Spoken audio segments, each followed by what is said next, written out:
Dia tidak salat, tapi mobilnya ganti tiap tahun. Bisnisnya lancar, uangnya nggak berseri. Sementara Anda salat 5 waktu, tahajud pun dijaga, tapi penghasilan segitu-gitu aja. Hidup serba pas-pasan. Lalu Anda mulai bertanya, "Ya Allah, kenapa dia yang nggak sujud malah Engkau beri segalanya?" Sahabat, hati-hati. Jangan-jangan itu bukan rezeki, tetapi jebakan lembut dari langit.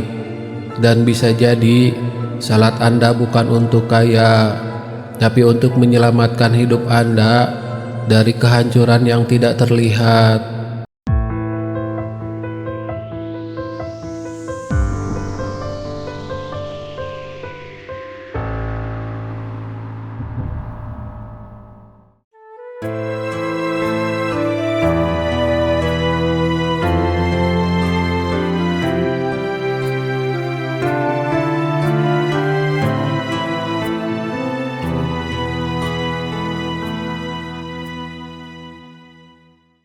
Bismillahirrahmanirrahim. Assalamualaikum warahmatullahi wabarakatuh. Alhamdulillahirabbil alamin. Allahumma salli ala sayyidina Muhammad wa ala ali sayyidina Muhammad.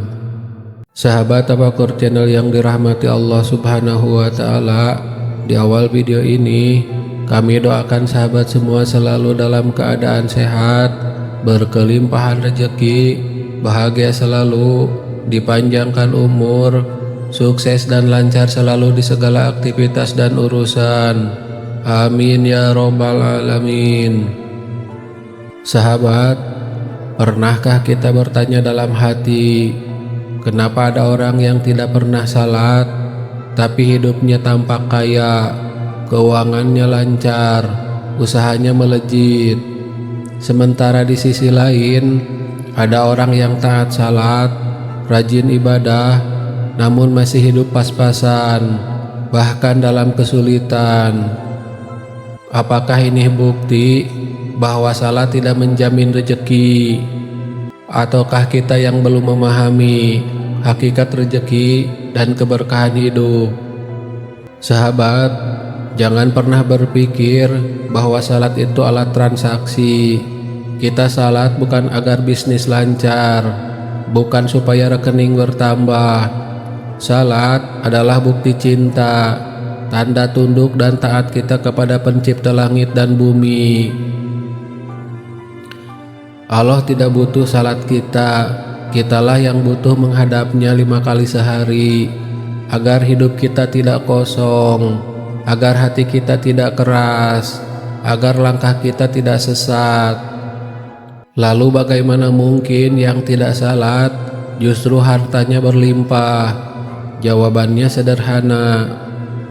Sahabat, Allah Maha Adil dan rezeki itu bagian dari keadilannya. Allah Subhanahu wa taala berfirman, kepada masing-masing golongan, baik golongan ini maupun golongan itu, kami berikan bantuan dari karunia Tuhanmu, dan karunia Tuhanmu tidak dapat dihalangi. Quran Surat Al-Isra ayat 20. Orang kafir saja Allah beri makan, orang zalim pun Allah beri udara untuk bernapas, apalagi hanya urusan harta. Allah bisa limpahkan itu kepada siapa saja yang Dia kehendaki sebagai ujian. Ya, sebagai ujian. Sahabat, pernahkah dengar istilah istiraj? Itulah rezeki yang Allah berikan kepada hamba yang terus bermaksiat agar makin jauh darinya. Rasulullah SAW pernah bersabda, apabila kamu melihat Allah memberikan kenikmatan dunia kepada orang yang melakukan maksiat kepadanya, maka ketahuilah bahwa itu adalah istiraj. Hadis riwayat Ahmad dan Al-Baihaqi.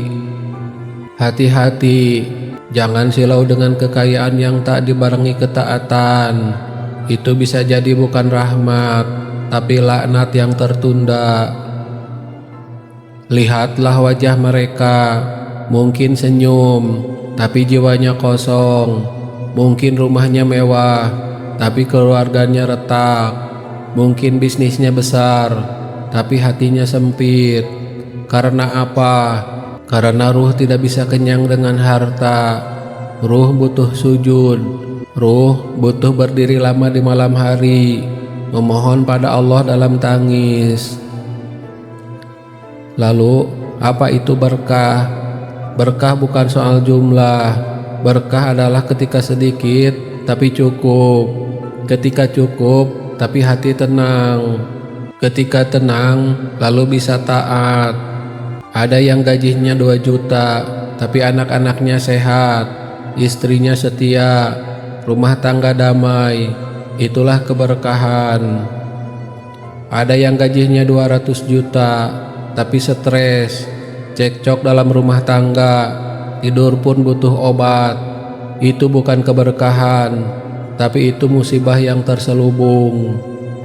Allah Subhanahu wa ta'ala berjanji dalam Al-Quran, dan perintahkanlah kepada keluargamu mendirikan salat, dan bersabarlah kamu dalam mengerjakannya. Kami tidak meminta rejeki kepadamu, Kamilah yang memberi rejeki kepadamu, dan akibat yang baik itu adalah bagi orang yang bertakwa. Quran Surat Toha ayat 132.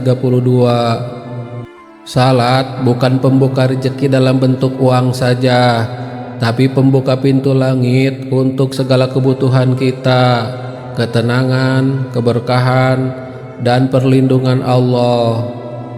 Umar bin Khattab radhiyallahu an pernah berkata, "Janganlah kalian mengira rezeki itu hanya dalam bentuk dinar dan dirham. Terkadang rezeki itu berupa hati yang tenang, keluarga yang saling mencintai, dan anak-anak yang taat." Dan beliau juga berkata, "Sesungguhnya di antara urusan kalian yang paling penting adalah salat. Barang siapa yang menjaga salatnya, maka ia telah menjaga agamanya." Sahabat Tafakur Channel, perhatikan tanda-tanda ini.